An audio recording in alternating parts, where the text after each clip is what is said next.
जरूरी सूचना है आप सभी स्टूडेंट्स के लिए। स्टडी फॉर सिविल सर्विसेज का Android app Google play store में आ चुका है, उसको प्लीज तुरंत इंस्टॉल कर लीजिए। और अगर आप स्टडी फॉर सिविल सर्विसेज के सिर्फ ऐप से कोई भी कोर्स, कोई भी पीडीएफ परचेज करते हैं तो उसमें अप्लाई कूपन, अगर आप ज्ञान सर जो है आप उसमें अप्लाई करते हैं, ये कूपन कोड है, तो उसमें 20% फीस तुरंत माफ हो जाएगी। मतलब 20% डिस्काउंट तुरंत उसमें लग जाएगा। ज्ञान सर लिखना है, नॉर्मली ज्ञान सर स्मॉल लेटर में है सब कुछ, कोई स्पेस नहीं, कोई कॉलम नहीं, सिर्फ ज्ञान सर GYANSIR। इस तरह से अगर कूपन कोड लगाते हैं आप ऐप में बाई करने से पहले, जो अप्लाई कूपन वाले में आता है, तो 20% का डिस्काउंट तुरंत मिलेगा। वीडियो देखिए। नमस्कार दोस्तों, आप सभी का स्वागत है स्टडी फॉर एग्जाम्स में। दोस्तों, यह state PCS current affair series का छठा वीडियो है। इसमें हम कुछ इंपॉर्टेंट टॉपिक को कवर करेंगे, साथ में जो है इससे रिलेटेड जो भी एमसीक्यू आपकी परीक्षा के लिए उपयोगी है उन सभी को हम लोग प्रैक्टिस करेंगे। तो आइए हम लोग वीडियो शुरू करते हैं। देखते हैं आज का पहला टॉपिक। अंतर्राष्ट्रीय समुद्री संगठन की परिषद में भारत फिर से चुना गया। भारत को अंतर्राष्ट्रीय समुद्री संगठन IMO परिषद में सर्वाधिक मतों के साथ जो है 2 वर्ष कार्यकाल के लिए वर्ष 2024-25 के लिए जो है फिर से चुना गया है। इसके सदस्यों को असेंबली द्वारा जो है 2 वर्ष के कार्यकाल के लिए चुना जाता है। बात कर लेते हैं अंतर्राष्ट्रीय समुद्री संगठन की। तो इसकी जो स्थापना हुई थी वह 1948 में इसकी स्थापना हुई थी जिनेवा में।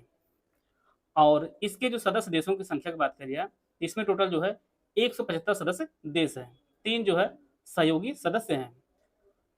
अंतर्राष्ट्रीय समुद्री संगठन का जो मुख्यालय है यह लंदन यूनाइटेड किंगडम में स्थित है। और भारत जो है वर्ष 1959 में जो है अंतर्राष्ट्रीय समुद्री संगठन में जो है शामिल हुआ था। तो भारत जो है फिर से चुना गया है अंतर्राष्ट्रीय समुद्री संगठन की परिषद में। अगला जो टॉपिक आपका फेलिक्स त्शेकेदी, यह जो है कांगो गणराज्य के राष्ट्रपति बने हैं। और कांगो गणराज्य जो है यह मध्य अफ्रीका महाद्वीप में स्थित एक देश है। अगर क्षेत्रफल की बात की जाए तो यह अफ्रीका महाद्वीप का जो है दूसरा सबसे बड़ा देश है, कांगो गणराज्य। और इसकी जो राजधानी है किंशासा है। National cooperative dairy federation of India, इसका जो शिलान्यास है वह केंद्रीय गृह एवं सहकारिता मंत्री अमित शाह ने गुजरात के जो है गांधीनगर में national cooperative dairy federation of India NCDFI limited का जो है मुख्यालय का शिलान्यास इन्होंने किया है गुजरात के गांधीनगर में। और आज जो है विश्व में जो है दुग्ध उत्पादन में भारत जो है टोटल विश्व का लगभग 24% हिस्सा जो है भारत दुग्ध उत्पादन करता है। और इसके साथ जो है दुग्ध उत्पादन भारत का जो स्थान विश्व में वह पहले स्थान पर है।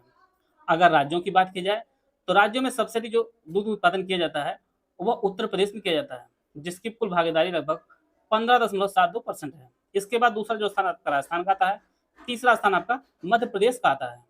तो भारत में जो सबसे दूध उत्पादन होता है वह उत्तर प्रदेश पहले स्थान पर है, दूसरे स्थान पर आपका राजस्थान है, तीसरे स्थान आपका मध्य प्रदेश है। और पूरे विश्व में इंडिया जो है पहले स्थान पर है। और national cooperative dairy federation of India जो आधारशिला है, जो शिलान्यास है, यह केंद्रीय गृह मंत्री अमित शाह जी ने किया है। खाड़ी सहयोग परिषद, हाल ही में जो है खाड़ी सहयोग परिषद जिससी ने दक्षिण कोरिया के साथ एक मुक्त व्यापार समझौते पर जो है हस्ताक्षर किया है। खाड़ी सहयोग संगठन के बारे में थोड़ा जान लेते हैं हम लोग। इसकी जो स्थापना हुई है वह 25 मई 1981 को सऊदी अरब के रियाद में जो है खाड़ी सहयोग परिषद की जो है स्थापना हुई है। बात करते हैं इसके सदस्य देशों में।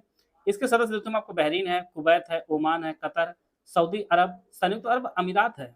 यहाँ पे आपको आसान समझ में आ जाए इसके लिए मैप का प्रयोग किया गया है। इसमें आपका कुवैत है, बहरीन, सऊदी है, कतर है, UAE और आपका ओमान है। ये सभी जो है खाड़ी सहयोग परिषद के सदस्य हैं। और इसके साथ जो है दक्षिण कोरिया ने एक मुक्त व्यापार समझौते पर जो है हस्ताक्षर किया है। अगला टॉपिक है 98वें ज्ञानपीठ पुरस्कार। यह जो पुरस्कार इस बार है यह गुलजार जो प्रसिद्ध गीतकार हैं, साथ में जो है प्रसिद्ध संस्कृत विद्वान जगत गुरु रामभद्राचार्य जी को दिया गया है। 98वां ज्ञानपीठ पुरस्कार यह गुलजार और जगत गुरु रामभद्राचार्य जी को दिया गया है। ज्ञानपीठ पुरस्कार भारतीय ज्ञानपीठ न्यास द्वारा दिया जाने वाला यह साहित्य का सर्वोच्च पुरस्कार होता है। और इसे जो है वर्ष 1961 में स्थापित किया गया था।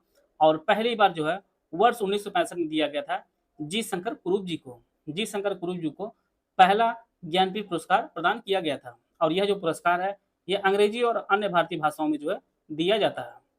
उर्दू उर्दू के लिए जो है गुलजार जी को साहित्य अकादमी अवार्ड जो है वो 2002 में दिया गया था। इसके बाद दादा साहब फाल्के पुरस्कार 2013 में इन्हें दिया गया था और पद्म भूषण पुरस्कार इन्हें 2004 में दिया गया था गुलजार जी को।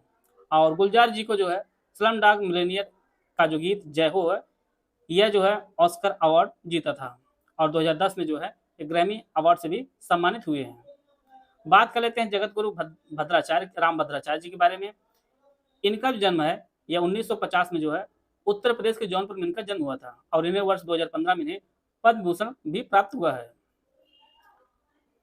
वर्ष 1965 में जो है जी शंकर कुरूप को मलयालम भाषा के लिए जो है ज्ञानपीठ पुरस्कार पहली बार प्रदान किया गया था। पहला जो ज्ञानपीठ पुरस्कार है वह 1965 में दिया गया था जी शंकर कुरूप जी को मलयालम भाषा में।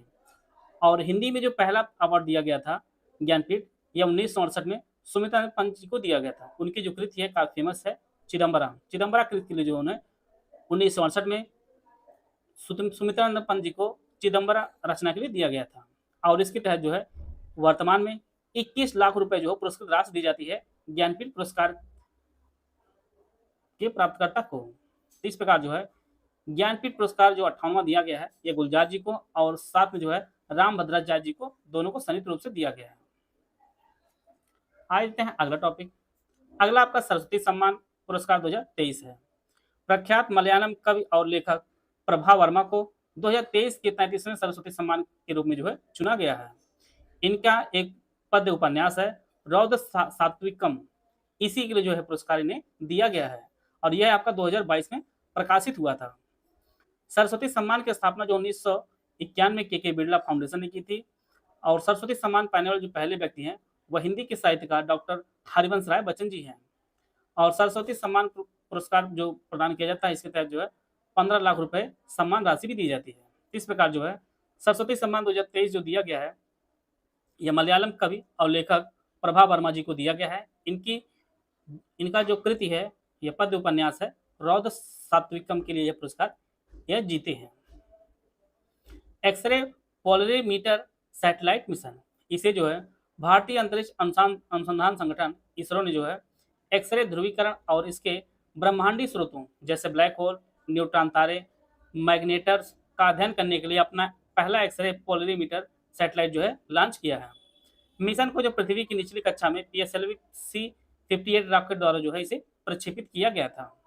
बात कर लेते हैं हम लोग इसरो के बारे में। इसरो की जो स्थापना हुई है यह 15 अगस्त 1969 को इसरो का स्थापना हुई है और कर्नाटक राज्य के बेंगलुरु में जो इसका मुख्यालय है। बार बार परीक्षा में पूछता है कि भारत का पहला उपग्रह कौन था, कब प्रक्षेपित किया गया था। तो भारत का पहला जो उपग्रह था वो आपका आर्यभट्ट था। इसे जो है 19 अप्रैल 1975 को सोवियत संघ के रॉकेट की सहायता जो है अंतरिक्ष में इसे प्रक्षेपित किया गया था। बाद में दूसरा जो आपका 7 जून 1979 को जो है भारत का दूसरा उपग्रह भास्कर को लॉन्च किया गया था और वर्तमान में जो है इसरो के जो चेयरमैन है वह एस सोमनाथ जी इसरो के चेयरमैन हैं। हाटी समुदाय, हाल ही में जो है हाटी समुदाय जो हिमाचल प्रदेश में जो है अनुसूचित जनजाति का जो है दर्जा दे दिया गया है। 1 जनवरी 2024 को हिमाचल प्रदेश सरकार ने जो है हाटी समुदाय को अनुसूचित जनजाति का दर्जा दे दिया गया है। परीक्षा में ऐसी ही जनजातियों को प्रश्न पूछता रहता है कि हाटी जनजाति किस राज्य में निवास करती हैं, तो सीधे सीधे आप उत्तर चूज कर लेंगे सीधे आपका हिमाचल प्रदेश। बाकी आपके जो ऑप्शन रहेंगे वो आपके साउथ इंडियन के जो है ऑप्शन दे देंगे। तो ऐसी जनजातियों को जो है आप लोग नोट करते चलेगा। परीक्षा दृष्टि से जो है ये काफी इंपॉर्टेंट है। माउंट मेरापी ज्वालामुखी, परीक्षा में सीधे पूछता है माउंट मेरापी ज्वालामुखी हाल ही में जो विस्फोट हुआ है किस देश में स्थित है। ये आपके इंडोनेशिया में है, काफी बार जो चर्चा में रहता है। यह जो पश्चिमी सुमात्रा जो द्वीप है इंडोनेशिया का, वहीं पर यह माउंट मेरापी ज्वालामुखी और उसमें विस्फोट हुआ था। उस कारण जो है 11 पर्वतारोहियों की जो है मौत हो गई थी। तो माउंट मेरापी जो ज्वालामुखी आपके इंडोनेशिया में स्थित है और यह भी आपका पश्चिमी सुमात्रा पर स्थित है। व्यास सम्मान,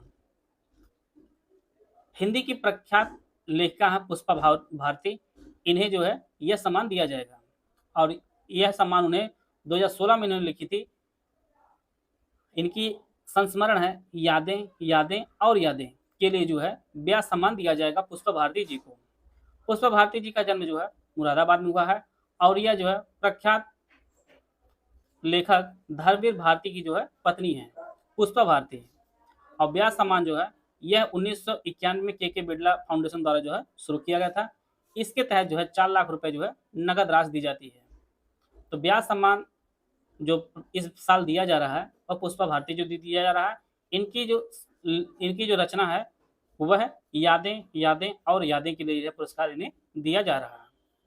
वैश्विक जैन शांति दूत, विदेश मंत्री एस जयशंकर ने जो है 28 फरवरी 2024 को कर्नाटक के हुबली वरूर में जो है आचार्य लोकेश मुनि को वैश्विक जैन शांति राजदूत के रूप में जो है सम्मानित किया है। और यह सम्मान उन्हें वैश्विक शांति और सद्भाव को बढ़ावा देने के लिए दिया गया है। और आचार्य लोकेश मुनि जो है ये अहिंसा विश्व भारती और विश्व शांति केंद्र के जो है संस्थापक हैं और वे ध्यान, योग और शांति शिक्षा के क्षेत्र में जो है निपुण हैं। वैश्विक जैन शांति दूत जो है यह आचार्य लोक मुनि को जो है सम्मानित किया है विदेश मंत्री एस जयशंकर ने। अगला जो टॉपिक है, सुनील मित्तल को नाइटहुड की जो है उपाधि दी गई थी। भारतीय इंटरप्राइजेस के अध्यक्ष और संस्थापक आपके जो है सुनील भारती मित्तल जी हैं। इन्हें ब्रिटेन के राजा चार्ल्स तृतीय द्वारा जो है मानद नाइटहुड की उपाधि से जो है सम्मानित किया गया है। वह यह प्रतिष्ठित सम्मान पाने वाले पहले भारतीय नागरिक बन गए हैं। यह ब्रिटेन के सबसे बड़े सम्मानों में से एक है जिसके जरिए जो है विदेशी नागरिकों को मानद उपाधि दी जाती है। तो इस प्रकार जो है सुनील मित्तल को नाइटहुड की जो है उपाधि दी गई है। अगला जो टॉपिक है, Dada Saheb Phalke international film festival 2024। यह जो है 17वां संस्करण था। इसे जो है मुंबई में आयोजित किया गया है। इसमें सर्वश्रेष्ठ अभिनेता का जो पुरस्कार है यह शाहरुख खान को जवान फिल्म के लिए जो है दिया गया है। सर्वश्रेष्ठ अभिनेत्री के जो अवार्ड है यह रानी मुखर्जी को दिया गया है। मिसेज चैट बनाम नॉर्वे फिल्म के लिए दिया गया है। सर्वश्रेष्ठ फिल्म जो चुनी गई है आपकी जवान मूवी चुनी गई है। सर्वश्रेष्ठ निर्देशक का जो पुरस्कार है यह संदीप रेड्डी वांगा को दिया गया है। एनिमल फिल्म उन्होंने बनाई है। सर्वश्रेष्ठ फिल्म आलोचक का जो अवार्ड दिया गया है यह 12th फेल मूवी को दिया गया है। सहायक भूमिका में सर्वश्रेष्ठ अभिनेता का जो अवार्ड है यह अनिल कपूर को दिया गया है। एनिमल मूवी में इन्होंने कार्य किया है। सहायक भूमिका में सर्वश्रेष्ठ अभिनेत्री का जो अवार्ड है यह डिम्पल कपाडिया को दिया गया है। पठान मूवी में इन्होंने कार्य किया है। सर्वश्रेष्ठ पार्श्व गायक पुरुष में जो है वरुण जैन और सचिन सागर को दिया गया है तेरे वास्ते गाना के लिए। सर्वश्रेष्ठ पार्श्व गायिका महिला में जो है शिल्पा राव को दिया गया है बेशरम रंग, जो पठान मूवी में गाना गाई है। Best actor in negative role का जो अवार्ड है ये बॉबी देओल को दिया गया है। इन्होंने जो है एनिमल में एक्टिंग की है। सबसे बहुमुखी अभिनेत्री का जो अवार्ड है यह साउथ की अभिनेत्री है नयनतारा, इन्हें जो है अवार्ड दिया गया है। इस प्रकार जो है सर्वश्रेष्ठ अभिनेता का जो अवार्ड है शाहरुख खान को, सर्वश्रेष्ठ अभिनेत्री का अवार्ड रानी मुखर्जी को, फिल्म जो है सर्वश्रेष्ठ चुनी गई है आपकी जवान फिल्म में चुनी गई है, और सर्वश्रेष्ठ फिल्म जो आलोचक रूप में चुनी गई है ये 12th फेल चुनी गई है। सहायक अभिनेता अनिल कपूर, सहायक अभिनेत्री डिम्पल कपाडिया, और best actor in negative role आपके बॉबी देओल एनिमल मूवी के लिए इन्हें दिया गया है। अगला टॉपिक है देश का पहला गर्ल्स सैनिक स्कूल। रक्षा मंत्री राजनाथ सिंह ने 1 जनवरी 2024 को जो है उत्तर प्रदेश में मथुरा के वृंदावन में बालिकाओं के लिए पहले पूर्ण सैनिक स्कूल संविद गुरुकुलम बालिका सैनिक स्कूल का जो उद्घाटन इन्होंने किया है। तो देश का जो पहला गर्ल्स सैनिक स्कूल स्थापित हुआ है यह मथुरा के वृंदावन में स्थापित हुआ है, और इसका जो उद्घाटन है और रक्षा मंत्री राजनाथ सिंह ने इसका उद्घाटन किया है। अगला टॉपिक आपका है डेजर्ट साइक्लोन। भारत यूएई संयुक्त सैन्य अभ्यास का नाम है डेजर्ट साइक्लोन, और इसका जो है 2024 में पहला संस्करण आयोजित किया गया है 2 जनवरी से लेकर 15 जनवरी 2024 तक बीकानेर के जो है महाजन राजस्थान में जो है आयोजित किया गया है। तो डेजर्ट साइक्लोन जो सैन्य अभ्यास है यह भारत और यूएई के मध्य आयोजित किया जाता है, और 2024 में इसका जो है पहला संस्करण आयोजित किया गया है। राजस्थान के बीकानेर के महाजन में इसका जो है पहला संस्करण आयोजित किया गया है। यूपीपीएससी आरओ प्री 2023 के जो एग्जाम होने वाला है उसके लिए हमारा कंप्लीट बैच शुरू किया गया है।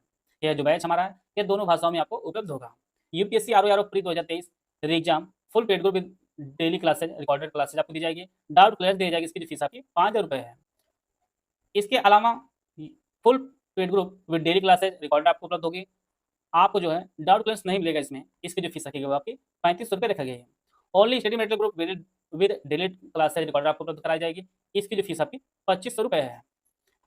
ओनली टेस्ट सीरीज का जो ग्रुप हमारा है ये आपको 1200 रुपये है। इसमें आपको मिनिमम 46 टेस्ट दिए जाएंगे, जिनमें आपका 20 फुल टेस्ट होगा 10 जीएस के होंगे जिनमें आपको 40 प्रश्न दिए जाएंगे, साथ में 10 आपके हिंदी के होंगे जिनमें हर टेस्ट में आपको 60 प्रश्न दिए जाएंगे, 16 टेस्ट आपको सेक्शनल दिए जाएंगे जिनमें 10 जीएस के होंगे, 6 आपके सामान्य हिंदी के होंगे, 10 आपके रीजनिंग के टेस्ट होंगे और सभी टेस्ट में जो है 50 प्रश्न होंगे। ओनली पेड क्विज का ग्रुप 900 रुपये है। इनमें कम से कम 5000 जो है असंभावित सवाल आपके जीएस और हिंदी के कराए जाएंगे। आर करंट अफेयर का जो ग्रुप है इसकी फीस आपकी 600 रुपये है। यूपीएससी आर संबंधित 2023 संबंधित जितने भी करंट अफेयर जरूरी है आपके लिए सब कुछ आपको दिया जाएगा। इनमें से कोई भी बैच आप लेना चाहते हैं ये हमारे दिए गए नंबर इस पे कॉल या व्हाट्सएप करके जो है जानकारी प्राप्त कर सकते हैं और इस कोर्स को लेकर जो है अपनी तैयारी को इससे रिलेटेड हम लोग कुछ एमसीक्यू की जो है प्रैक्टिस करते हैं। तो आइए हम लोग देखते हैं पहला प्रश्न। अंतर्राष्ट्रीय समुद्री संगठन संदर्भ में यहाँ पे 2 स्टेटमेंट दिया गया है। हाल ही में अंतर्राष्ट्रीय समुद्री संगठन की परिषद में भारत को 2 वर्षों 2024-25 के लिए पुनः चुना गया है। इसका मुख्यालय न्यूयॉर्क में है। आपको सही स्टेटमेंट की पहचान करनी है। इसका जो पहला स्टेटमेंट वो आपका सही है। आईएमओ की परिषद में भारत को जो है 2 वर्षों के लिए पुनः चुना गया है 2024-2025 के लिए और इसका जो मुख्यालय है न्यूयॉर्क में है। यह स्टेटमेंट आपका गलत है क्योंकि इसका जो मुख्यालय है वह न्यूयॉर्क में नहीं बल्कि लंदन में है। लंदन ब्रिटेन में जो इसका मुख्यालय है। तो इसका पहला जो स्टेटमेंट आपका सही है। आते हैं अगला प्रश्न लोग। यहाँ पर 3 स्टेटमेंट दिया गया है। हाल ही में फेलिक्स त्सेकेदी कांगो गणराज्य के राष्ट्रपति चुने गए हैं। अमित शाह ने गुजरात के गांधीनगर में national cooperative dairy federation of India NCDFI limited का मुख्यालय का शिलान्यास किया है। दूध उत्पादन दृष्टि से उत्तर प्रदेश का स्थान देश में प्रथम है। सही स्टेटमेंट पहचान करनी है। पहला जो स्टेट आप लोग ऑप्शन पढ़ लीजिए। पहला जो स्टेटमेंट आपका सही है। फेलिक्स जो है ये कांगो गणराज्य के राष्ट्रपति चुने गए हैं। दूसरा जो स्टेटमेंट यह भी आपका सही है। अमित शाह जी ने जो है गुजरात के गांधीनगर में national cooperative dairy federation of India limited के मुख्यालय का शिलान्यास किया है। और तीसरा जो स्टेटमेंट यह भी सही है कि दूध उत्पादन में जो है देश में पहला जो स्थान आपके उत्तर प्रदेश का है। तो तीनों स्टेटमेंट इसके सही है। डी ऑप्शन इसका सही है। खाड़ी सहयोग परिषद ने उत्तरी कोरिया के साथ एक मुक्त व्यापार समझौते पर हस्ताक्षर किया है।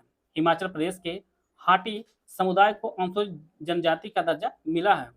हाल ही में इंडोनेशिया के सुमात्रा स्थित माउंट मेरापे ज्वालामुखी में विस्फोट हुआ है।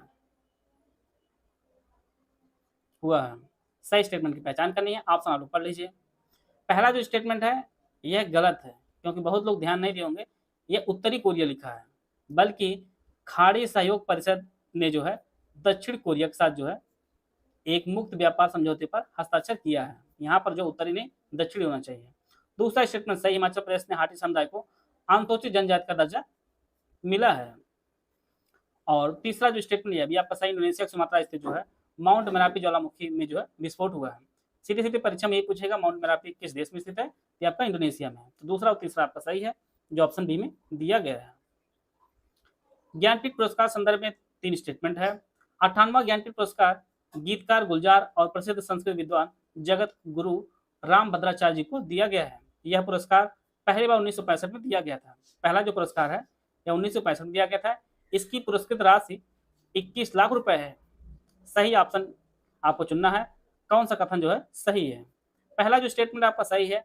58वां ज्ञानपीठ पुरस्कार जो है गीतकार गुलजार और प्रसिद्ध संस्कृत विद्वान जगत गुरु राम भद्राचार्य जी को दिया गया है। पहली बार जो ज्ञानपीठ पुरस्कार वर्ष 1965 में दिया गया था जी शंकर कुरूप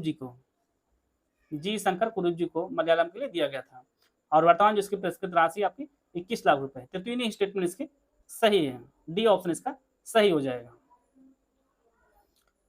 3 स्टेटमेंट यहाँ पर दिया गया है। हाल ही में हिंदी की लेखिका पुष्पा भारती को व्यास सम्मान से जो है नवाजा गया है।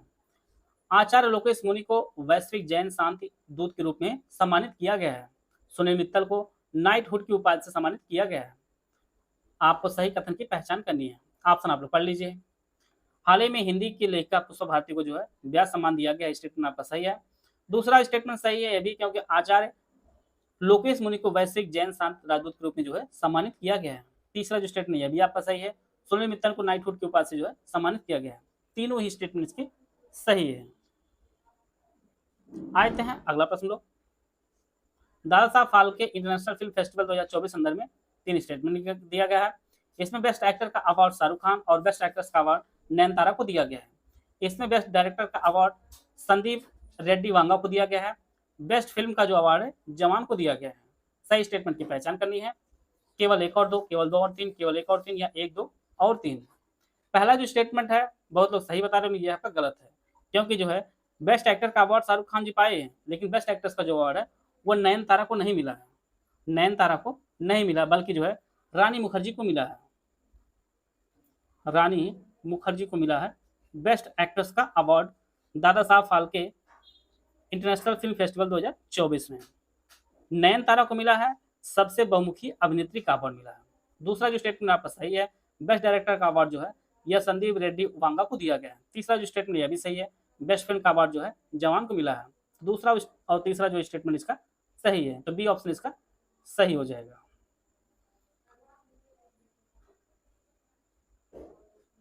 आशा है आप सभी को बहुत कुछ जानने को मिला होगा। अगर आपका कोई सुझाव तो आप लोग कमेंट बॉक्स में जरूर दीजिएगा। मिलते हैं नेक्स्ट वीडियो में, तब तक जय हिंद जय भारत।